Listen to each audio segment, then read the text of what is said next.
Hi everyone, this is Anam. Welcome to PhD jobs and admission. So आज के इस video में हम दिल्ली यूनिवर्सिटी के पीएचडी एंट्रेंस एग्जामिनेशन के लिए रिसर्च मेथोडोलॉजी के कुछ इंपॉर्टेंट एमसीक्यूज जो जनरली आपको पूछे ही जाते हैं। सो मैं ये बता रही हूँ आपको, बहुत ही इंपॉर्टेंट सेशन होने वाला है आज का हमारा, जिसमें आपको जो मैंने यहाँ पर एमसीक्यू सॉल्व करवाया है, जनरली आपको पीएचडी एंट्रेंस एग्जामिनेशन में 100% ऐसे ही टाइप के क्वेश्चंस पूछे जाते हैं। इन क्वेश्चंस में से एक क्वेश्चन जनरली आपको एग्जामिनेशन में पूछा ही जाएगा। अच्छे तरीके से आपको ये वीडियो देखना है, सारे एमसीक्यूज को सॉल्व कर लेना है। अगर आपके जो भी डाउट्स है, आपके जो भी क्वेश्चंस है, आप मुझे कमेंट सेक्शन में पूछ सकते हो। अब जैसे कि आपको पता है, दिल्ली यूनिवर्सिटी के पीएचडी एंट्रेंस एग्जामिनेशन के एप्लीकेशन फॉर्म की जो लास्ट डेट थी वो जा चुकी है, जो कि थी 10 जुलाई 2022। तो जल्द से जल्द अभी चांसेस है कि आपके एंट्रेंस एग्जामिनेशन की डेट्स आ सकती है। तो इसके लिए आपको प्रिपरेशन जल्द से जल्द स्टार्ट कर देनी है। जैसे कि आपको पता है, डीयू यूनिवर्सिटी के पीएचडी एंट्रेंस एग्जामिनेशन में जो आपका पार्ट 1 होता है, जो पेपर 1 होता है, ये रिसर्च मेथोडोलॉजी होता है, जो कि हर एक कैंडिडेट्स के लिए कॉमन होता है।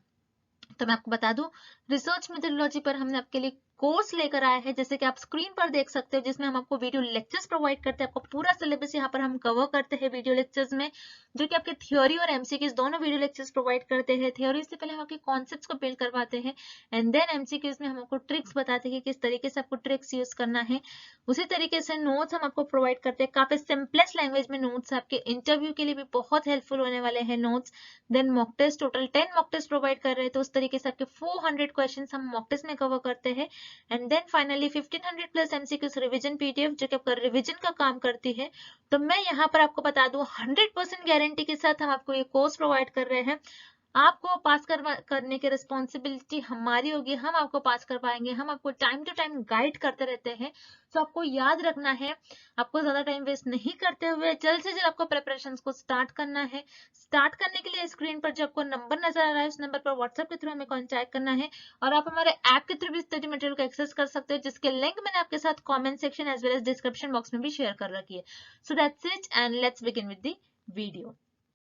तो एक बार ये एमसीक्यू स्टार्ट करने से पहले मैं आपको अच्छे तरीके से हमारे कंटेंट जो हम आपको प्रोवाइड करते हैं, जो स्टडी मटेरियल हम आपको प्रोवाइड करते हैं, उसके बारे में एक बार मैं आपको फटाक से बता दूं कि हमारे इस कोर्स में हम आपको video lectures, mock test, notes provide करते हैं, और 1500 प्लस एमसीक्यूज रिविजन पीडीएफ। ये सारा जो कंटेंट आप देख रहे हो स्क्रीन पर, ये आपको एक ही जगह मिलेगा। कई स्टूडेंट्स क्या करते हैं, इंटरनेट से स्टडी मटेरियल रिफर करते हैं। सो इंटरनेट पे जो लैंग्वेज यूज करी जाती है, बहुत डिफिकल्ट लैंग्वेज यूज करी जाती है, जिससे कि आपको समझ नहीं आता है क्या लिखा हुआ है, किस तरीके से ये जो कंटेंट है आपको किस तरीके से रीड करना है, कितना कंटेंट आपको फॉलो करना है। क्योंकि हम हमारे कोर्स में आपको बताते हैं आपको कितना स्टडी मटेरियल यूज करना है। बहुत ज्यादा भी नहीं आपको पढ़ना है, बहुत कम भी नहीं, आपको जितना सफिशिएंट है आपके स्टडी के लिए उतना आपको पढ़ना है। सो हमारे कोर्स में हम आपको गाइड करते रहते हैं कि किस तरीके से आपको किस टॉपिक पर ज्यादा फोकस रहना है, कहाँ से ज्यादा क्वेश्चंस आपको पूछे जा सकते हैं। ये सारी चीजें हमारे कोर्स में हम आपको बताते हैं। सो हमारा ये जो कोर्स है, हम आपको गारंटी के साथ कहते हैं कि हमारे इसी कोर्स से आपको एग्जाम में 30 से 35 क्वेश्चन डायरेक्टली पूछे जाएंगे। तो जल्द से जल्द आपको कोर्स को परचेस करना है। परचेस करने के लिए स्क्रीन पर ये जो नंबर नजर आ रहा है, इस पर व्हाट्सएप के थ्रू हमें कॉन्टैक्ट करना है। याद रखिएगा, नॉर्मल कॉल्स नंबर पर नहीं लगेगा, और आप हमारे इस ऐप के थ्रू भी स्टडी मटेरियल को एक्सेस कर सकते हो। सो ऐप को एक्सेस करने के लिंक मैंने आपके साथ डिस्क्रिप्शन बॉक्स में प्रोवाइड कर रखी है। So that's it, and let's begin with the MCQs. First question, which of the following characteristics can be expressed in quantitative terms? इस क्वेश्चन में हमें फाइंड आउट करना है कि क्वांटिटेटिव कैरेक्टरिस्टिक्स हमें किस ऑप्शन में गिवन नहीं है। अब कैरेक्टरिस्टिक्स दो टाइप की होती है, एक होती है क्वांटिटेटिव कैरेक्टरिस्टिक और सेकेंड होती है qualitative characteristic.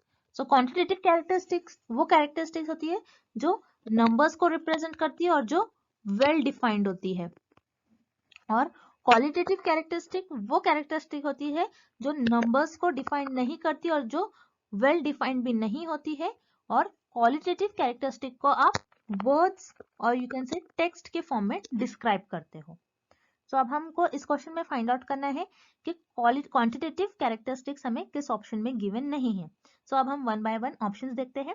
Option A, socio economic status. यहाँ पर वर्ड आ रहा है economic, that means it is related with money, कि आपकी इनकम कितनी है, सोसाइटी में आपका स्टेटस क्या है। जितनी ज्यादा आपकी इनकम होगी उतना ज्यादा आपका स्टेटस होगा। सो इनकम को आप नंबर्स के फॉर्म में प्रेजेंट करते हो और डिस्क्राइब होती है इनकम। जैसे आप कहते हो किसी की इनकम 70,000 है, किसी की 60,000 है, जो कि वेल डिफाइंड हो रही है और जो नंबर्स के फॉर्म में है, तो ये आपका क्वांटिटेटिव कैरेक्टरिस्टिक हो जाएगा। दैट्स वाई यहाँ पर आपका ऑप्शन ए इनकरेक्ट हो जाएगा, बिकॉज इस क्वेश्चन में हमें फाइंड आउट करना है कि क्वांटिटेटिव कैरेक्टरिस्टिक कौन से ऑप्शन में गिवन नहीं है। तो यहाँ पर ऑप्शन ए में आपको क्वांटिटेटिव कैरेक्टरिस्टिक गिवन है, दैट्स वाई यहाँ पर आपका ऑप्शन ए इनकरेक्ट हो जाएगा। Then option B marital status. Marital status जैसे आप मैरिड हो या नहीं आप ये बताते हो, जैसे आपने कोई फॉर्म भरा है तो आपको यस और नो टाइप में आंसर करना होता है। अगर आप मैरिड हो तो आप यस पर टिक करते हो, अगर आप मैरिड नहीं हो तो आप नो पर टिक करते हो, जो कि वेल डिफाइंड है। तो मैरिटल स्टेटस को भी आप डिस्क्राइब नहीं करते हो वर्ड्स के फॉर्म में, टेक्स्ट के फॉर्म में आप डिस्क्राइब नहीं कर रहे हो, दैट्स वाई यहाँ पर आपको ऑप्शन बी भी इनकरेक्ट हो जाएगा और मैरिटल स्टेटस ये क्वांटिटेटिव कैरेक्टरिस्टिक हो जाएगी। Then option C numerical aptitude. Numerical aptitude क्या होता है, जिस आप ये बताते हो कि आप मैथ्स आपकी कितनी अच्छी है। ओके, तो न्यूमेरिकल एप्टीट्यूड को आप आईक्यू लेवल के थ्रू मेजर करते हो। तो न्यूमेरिकल एप्टीट्यूड को भी आप मेजर कर रहे हो और ये भी नंबर्स के फॉर्म में होता है, तो ये भी आपका क्वांटिटेटिव कैरेक्टरिस्टिक हो जाएगा। तो यहाँ पर आपका ऑप्शन सी भी इनकरेक्ट हो जाएगा। Then option D professional attitude. Professional attitude means आप किसी का क्वालिटी बता रहे हो। सो प्रोफेशनल एटीट्यूड को आप नंबर्स के फॉर्म में रिप्रेजेंट नहीं करोगे, आप उसको वर्ड्स या फिर टेक्स्ट के फॉर्म में रिप्रेजेंट करोगे। कोई पर्सन है, आप उसकी क्वालिटी बता रहे हो, he is good, he is bad, he is honest. So आप क्या कर रहे हो, वर्ड्स के फॉर्म में बोल रहे हो, आप टेक्स्ट के फॉर्म में बोल रहे हो, आप नंबर्स में इसको डिस्क्राइब नहीं कर रहे हो। सो प्रोफेशनल एटीट्यूड ये आपका क्वालिटेटिव कैरेक्टरिस्टिक होगा, क्वांटिटेटिव कैरेक्टरिस्टिक नहीं होगा। दैट्स व्हाई यहाँ पर आपका करेक्ट ऑप्शन हो जाएगा option D professional attitude. Next question, triangulation means. इस क्वेश्चन में हमें फाइंड आउट करना है कि ट्रायंगुलेशन होता क्या है। सो रिसर्च में ट्रायंगुलेशन का मतलब होता है कि आप आपके रिसर्च में डिफरेंट डिफरेंट मेथड्स यूज करते हो और डिफरेंट मेथड्स यूज करके ये देखते हो कि आपके रिजल्ट हर बार सेम आ रहे या फिर नहीं आ रहे। डिफरेंट मेथड्स यूज करके आपके रिजल्ट क्या सेम आ रहे या फिर नहीं आ रहे। सो जिससे आपको पता चलता है कि आपके रिसर्च जो है वैलिड है। अब नेम में ही मीनिंग है ट्रायंगुलेशन। अब मान लो आपने, जैसे इस फिगर में आपको देखना है, मान लो आपने फर्स्ट मेथड यूज कर कुछ रिजल्ट फाइंड आउट किया, देन आपने क्या करा, सेकेंड मेथड यूज करा और सेकेंड मेथड से रिजल्ट फाइंड आउट करा, सो आपका सेम ही रिजल्ट आ रहा है। तो दोनों मेथड आपने यूज कर जो रिजल्ट निकाला है, तो दोनों मेथड से सेम ही रिजल्ट आ रहा है। दैट मीन्स आपकी जो रिजल्ट है, जो रिजल्ट आ रहा है, आपकी जो रिसर्च है वो वैलिड है। तो आपका जो रिजल्ट आ रहा है वो वैलिड है या नहीं, ये देखने के लिए आप ट्रायंगुलेशन मेथड परफॉर्म करते हो रिसर्च में। तो ट्रायंगुलेशन अगर आप परफॉर्म करते हो तो आपकी रिसर्च और भी अच्छी हो जाती है, जिससे आपको पता चलता है कि आपके जो रिजल्ट है वो वैलिड है। तो आप डिफरेंट मेथड्स यूज करके क्रॉस चेक करते हो कि हमारे रिजल्ट जो है, आप रिजल्ट्स को वेरीफाई करते हो। दैट्स व्हाई यहाँ पर आपका करेक्ट ऑप्शन हो जाएगा option C, verifying your results by cross checking with others methods of research. Then यहाँ पर आपको ऑप्शन ए गिवन है, using trigonometry in your research. So आप कोई ट्रिग्नोमेट्री परफॉर्म नहीं कर, ट्रिग्नोमेट्री यूज नहीं कर रहे हो अपने रिसर्च में। सो ट्रायंगुलेशन का मेथड, ट्रायंगुलेशन का मींस ये नहीं होता है कि आप ट्रिग्नोमेट्री यूज कर रहे हो आपके रिसर्च में। दैट्स व्हाई यहाँ पर आपका ऑप्शन ए इनकरेक्ट हो जाएगा। Then option B, conducting research over 3 months. तो ट्रायंगुलेशन का मतलब ये भी नहीं होता है कि आप आपके रिसर्च को 3 महीने के लिए कंडक्ट कर रहे हो। तो यहाँ पर आपका ऑप्शन बी भी इनकरेक्ट हो जाएगा। Then option D, using 3 researchers. Triangulation का मतलब ये भी नहीं होता है कि आप आपके रिसर्च में कोई 3 रिसर्चर को यूज कर रहे हो। सो यहाँ पर आपका ऑप्शन डी भी इनकरेक्ट हो जाएगा। सो यहाँ पर आपका करेक्ट ऑप्शन हो जाएगा option C, verifying your results by cross checking with other methods of research. So triangulation का मतलब यही होता है कि आप आपके रिसर्च में अलग अलग मेथड यूज कर देखते हो कि आपके रिजल्ट सेम आ रहे या फिर नहीं आ रहे। Then next question, a study is reliable when. इस क्वेश्चन में हमें फाइंड आउट करना है कि आपकी स्टडी कब रिलायबल होगी। अब रिलायबल का मतलब क्या होता है, मान लो आप कोई एक्सपेरिमेंट परफॉर्म कर रहे हो, आपने उस एक्सपेरिमेंट को बार बार परफॉर्म किया और बार बार परफॉर्म करने से आपका जो रिजल्ट आ रहा है वो रिजल्ट हर बार आपका सेम ही रिजल्ट आ रहा है। तो उस केस में आपको होगा कि आपकी जो स्टडी है वो रिलायबल है। अब एग्जाम्पल के हम थ्रू समझते हैं। मान लो आप वेइंग मशीन में आप वेट कर रहे हो, वेइंग मशीन है, आपने उसमें वेट किया और आपने 3 बार वेट किया और तीनों भी बार आपका 70 ही वेट आ रहा है। तीनों बार अलग अलग टाइम पर आपने वेट किया और आपका वेट जो है तीनों भी बार सेम ही आ रहा है, मीन्स तीनों भी बार 70 ही आ रहा है। तो आप ये कहोगे कि आपकी जो वेइंग मशीन है वो क्या है, रिलायबल है। सो उसी तरीके से अगर आपने कोई एक्सपेरिमेंट परफॉर्म किया और बार बार आप उस एक्सपेरिमेंट को परफॉर्म कर रहे हो और आपका जो रिजल्ट आ रहा है और बार बार सेम ही रिजल्ट आ रहा है, तब आप कहोगे कि आपकी जो स्टडी है वो रिलायबल है। अब हम ऑप्शंस देखते हैं। पहले हम ऑप्शन डी देखेंगे। It was conducted by a reputable researcher who can be trusted. So इस क्वेश्चन में इस ऑप्शन में हमें ये बताया गया है कि अगर कोई फेमस रिसर्चर रिसर्च करता है तो उस स्टडी को आप रिलायबल कहोगे। ऐसा नहीं है, क्योंकि अगर कोई फेमस रिसर्चर है, उसने जो भी रिसर्च की होगी, वो उसकी स्टडी को आप रिलायबल नहीं कहोगे, क्योंकि कोई रिसर्चर फेमस है और वो रिलायबल स्टडी से उसका कोई लेना देना नहीं है। दैट्स वाई पर आपका ऑप्शन डी इनकरेक्ट हो जाएगा। Then option C, the findings can be generalized to other social phenomena. Findings means results. आपने कोई रिसर्च परफॉर्म किया, आपके जो रिजल्ट आ रहे हैं वो आप जनरलाइज कर रहे हैं टू अदर सोशल फेनोमेना। तो आप जनरलाइज तो कर रहे हो, लेकिन सोशल फेनोमेना में ही। अगर आप जनरल करें तो सिर्फ सोशल फेनोमेना में ही क्यों जनरलाइज कर रहे हो। सो अगेन जनरलाइज्ड और रिलायबिलिटी में कोई लेना देना नहीं है और कोई लिंक नहीं है। दैट्स वाई अब आपका ऑप्शन सी भी इनकरेक्ट हो जाएगा। Then option A, the methods are outlined in the discussion clearly enough for the research to be replicated. तो आप आपके रिसर्च में आपने जो भी मेथड्स यूज किए हैं, आपने उसको क्लियरली डिफाइन करे, क्लियरली डिस्कस करे हैं, ताकि दूसरे रिसर्चर उस रिसर्चर को फर्दर आगे मूव कर सके और उस रिसर्च को रिपीट कर सके। इसलिए ये ऑप्शन और रिलायबिलिटी से कोई लेना देना भी नहीं है, बिकॉज रिलायबिलिटी हमें क्या बता रहा है कि अगर आप कोई एक्सपेरिमेंट परफॉर्म कर रहे हो और आपके बार बार सेम रिजल्ट आ रहे हैं, तो उससे हम कहेंगे कि आपकी जो स्टडी है वो रिलायबल है। मेथड्स अगर आप क्लियरली डिफाइन कर रहे हो, यस आपको मेथड क्लियरली डिस्कस करना चाहिए, क्लियरली डिस्क्राइब करना चाहिए, वो सही है, लेकिन इस ऑप्शन से और रिलायबिलिटी से कोई लेना देना नहीं है, कोई कनेक्शन नहीं है। दैट्स वाई पर आपको ऑप्शन ए इनकरेक्ट हो जाएगा। Then option B, the measures device for concept are stable on different occasion. तो स्टेबल का मतलब यहाँ पर होता है सेम। क्या अगर आप डिफरेंट ओकेजन मतलब डिफरेंट टाइम्स पर, हर बार अगर डिफरेंट टाइम पर आपने एक एक्सपेरिमेंट परफॉर्म किया और उससे जो रिजल्ट आ रहे हैं हर बार सेम आ रहे हैं, तब आप उस केस में कहोगे आपकी जो स्टडी है वो रिलायबल है। दैट्स वाई आपका करेक्ट ऑप्शन हो जाएगा option B, the measures device for concept are stable on different occasions. Next, which of the following is most likely to be continuous quantitative variable. इस question में हमें find out करना है कि किस ऑप्शन में हमें कंटिन्यूअस क्वांटिटेटिव वेरिएबल का एग्जांपल गिवन है। ओके, अब क्वांटिटेटिव मींस जो नंबर्स के फॉर्म में, क्वांटिटेटिव वेरिएबल्स क्या होता है, जो नंबर्स को डिस्क्राइब करता है और जो वेल डिफाइंड होता है। अब क्वांटिटेटिव वेरिएबल भी दो टाइप के होते हैं, एक होता है कंटिन्यूअस एंड सेकेंड होता है डिस्क्रीट। अब कंटिन्यूअस वेरिएबल क्या होगा, जैसे मान लो आपकी जो वैल्यूज होंगी, आपके जो नंबर्स होंगे ऐसे होंगे 1, 1.1, 1.2, 2, 2.1, 3, जिसमें हर एक वैल्यू पॉसिबल हो। अब डिस्क्रीट वेरिएबल कैसे होंगे, जिसमें कोई स्पेसिफिक वैल्यू है, जैसे 1, 2, 3, 4, 5, इसमें पॉइंट्स में जो वैल्यू आते हैं वो पॉसिबल नहीं हो सकते। जैसे 1 और 2 के बीच में जो सारी वैल्यूज होंगी इसमें पॉसिबल नहीं होंगी, तो उसे आप कहते हो डिस्क्रीट वेरिएबल। अब हमें इस क्वेश्चन में फाइंड आउट करना है कि कंटिन्यूअस क्वांटिटेटिव वेरिएबल का एग्जांपल हमें किस ऑप्शन में गिवन है। सो अब हम वन बाय वन ऑप्शन देखेंगे। Option A, number of goals scored by football. So footballer से जो गोल्स हुए हैं, जैसे आप कहते हो फुटबॉलर्स के जो गोल्स होंगे वो उसके स्कोर कैसे होंगे, स्कोर्स कैसे होंगे, 1, 2, 3, 4, 0 भी हो सकता है, लेकिन आप ऐसा नहीं कह सकते स्कोर 1.1 हुआ है, 2.1 हुआ है। दैट मीन्स ये जो है आपका ये डिस्क्रीट में आएगा, ये कंटिन्यूअस वेरिएबल में नहीं होगा। दैट्स वाई यहाँ पर आपका ऑप्शन ए इनकरेक्ट हो जाएगा।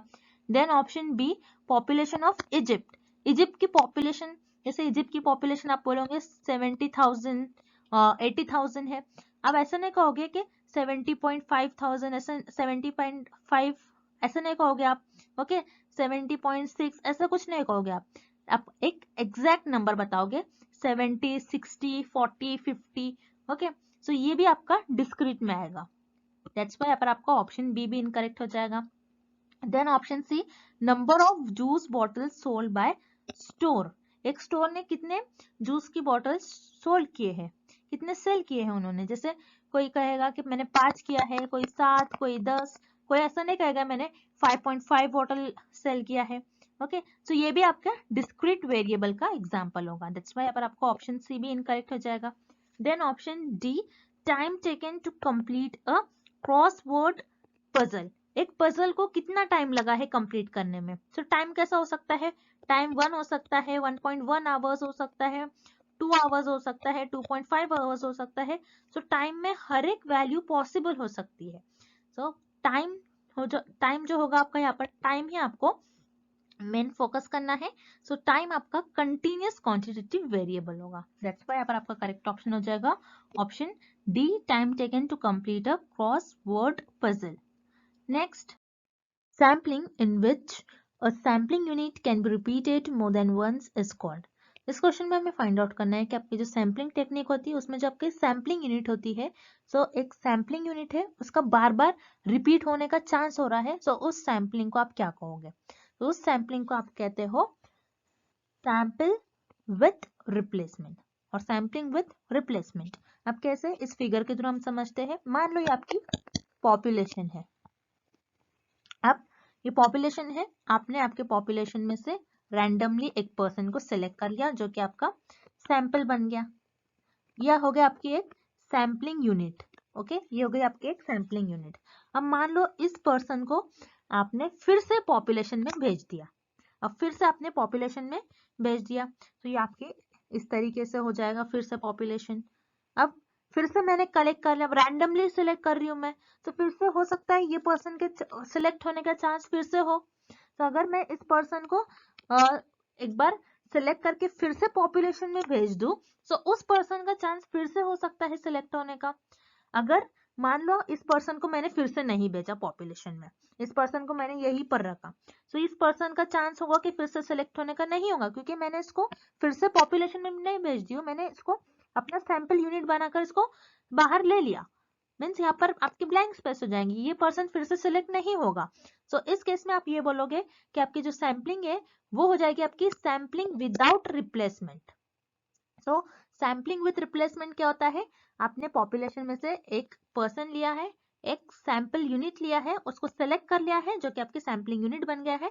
अगर आप इसको फिर से पॉपुलेशन में भेजते हो और आप फिर से पॉपुलेशन में से अपना सैंपल सेलेक्ट करते हो, तो हो सकता है ये पर्सन का फिर से बार बार रिपीट होने का चांस हो, फिर से सिलेक्ट होने का चांस हो।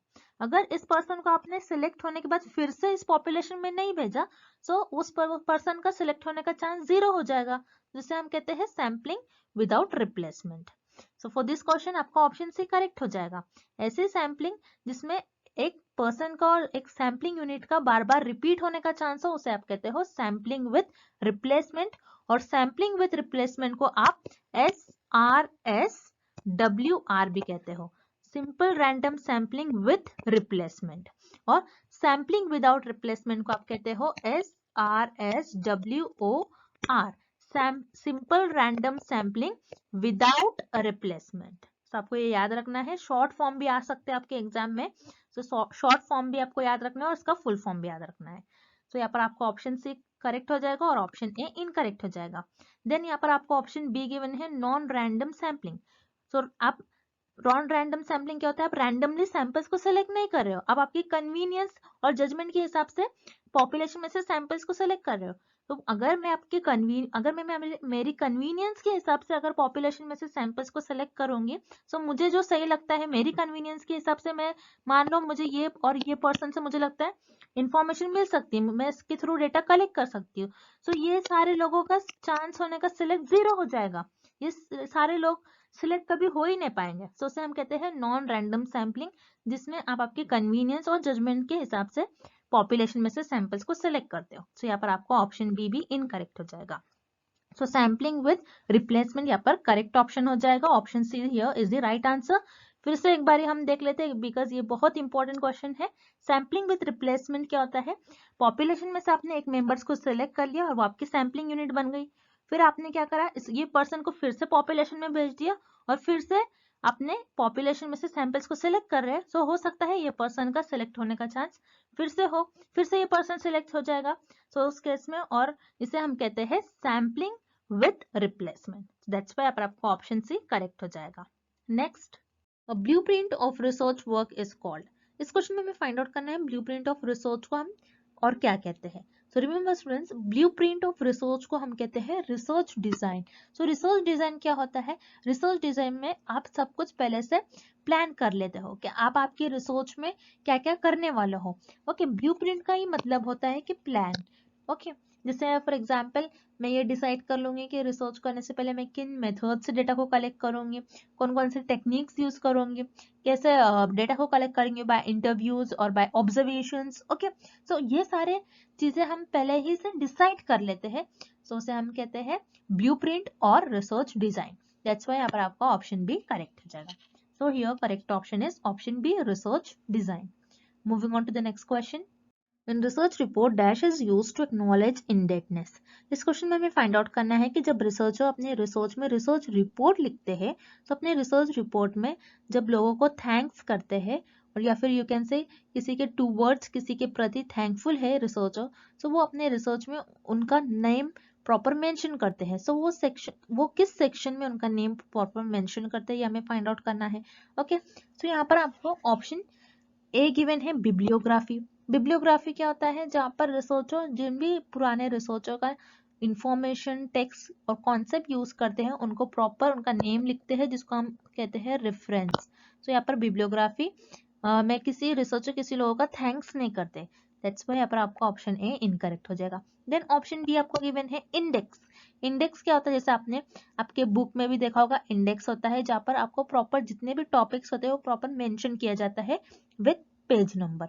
सो यहाँ पर आपका ऑप्शन बी भी इनकरेक्ट हो जाएगा बिकॉज इंडेक्स में भी रिसर्चर किसी को थैंक्स नहीं कहते हैं। That's why option B is incorrect. Then option C appendix. Appendix क्या होता है?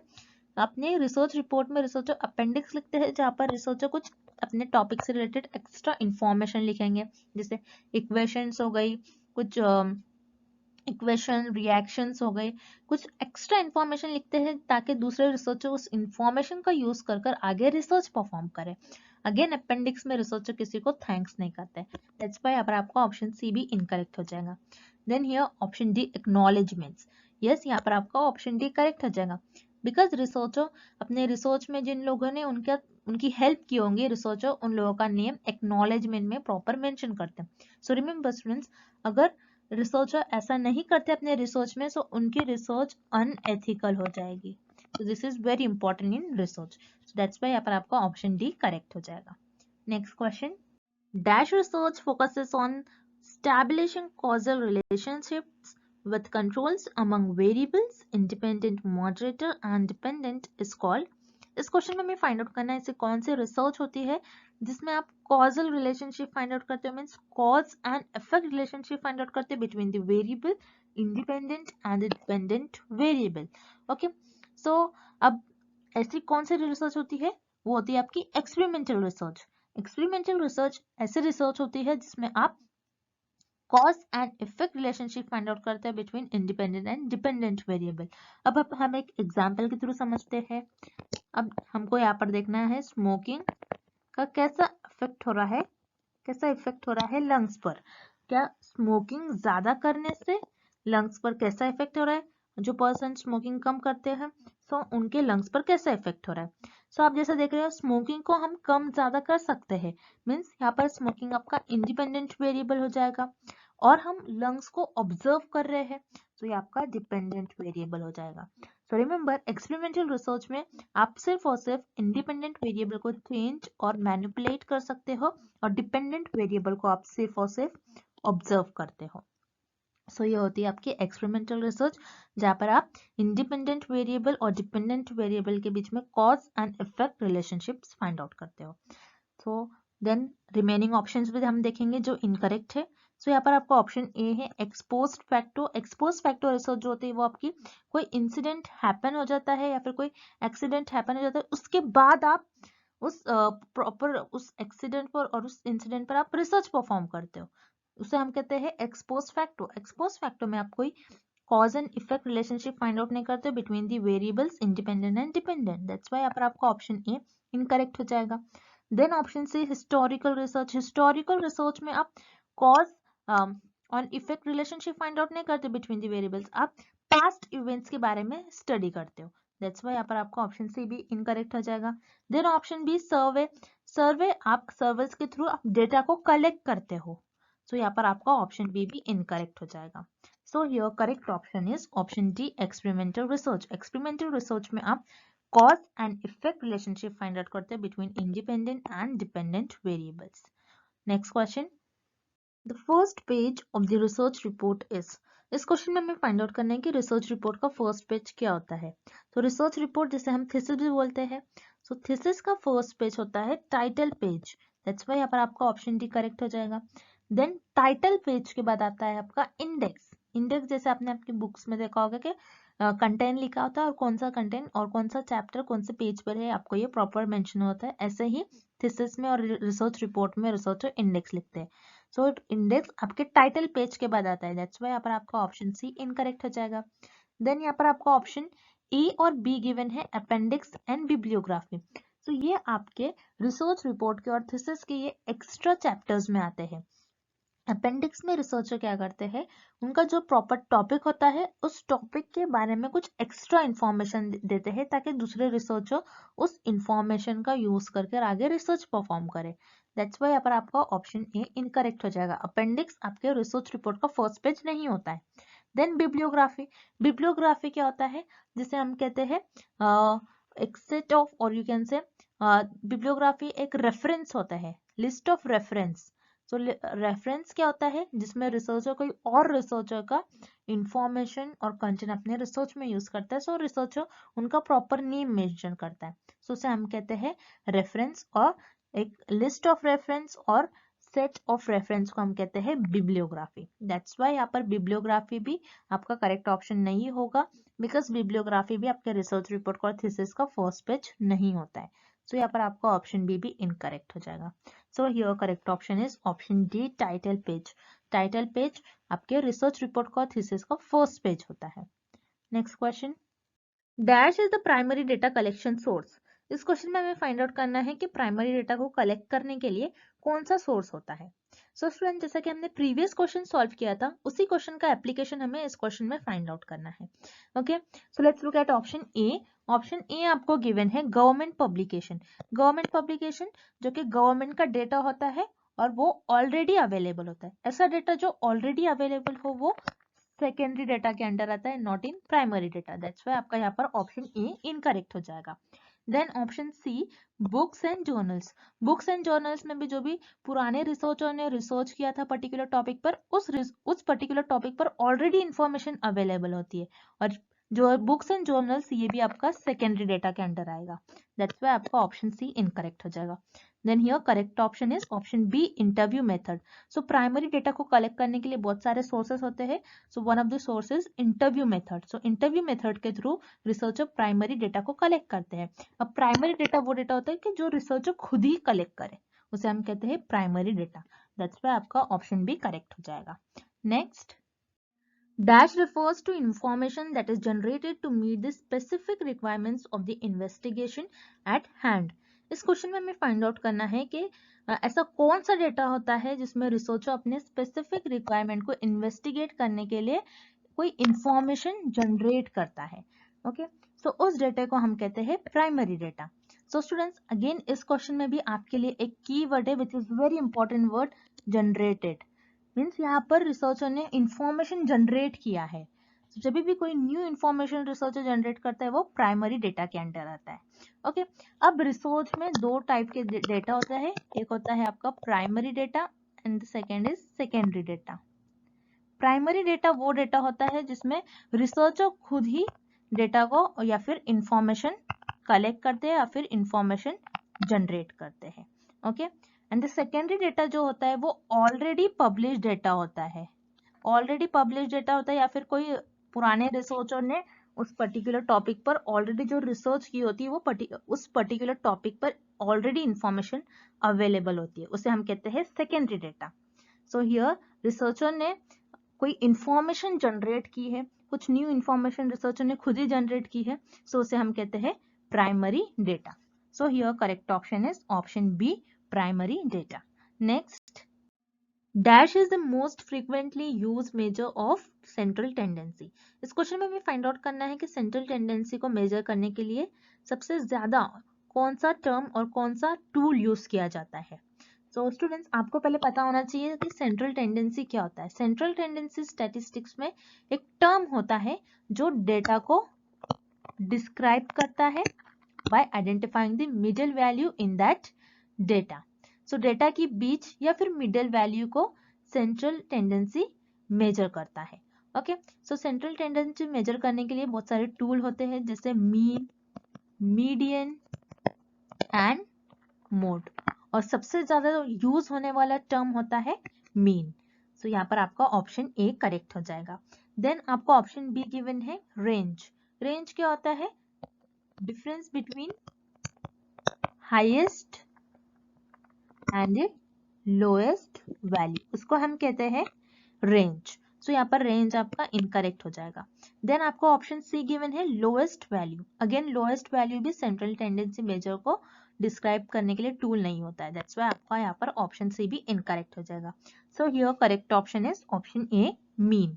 Next, dash is a statistical measure used for comparing a variance to theoretical variance।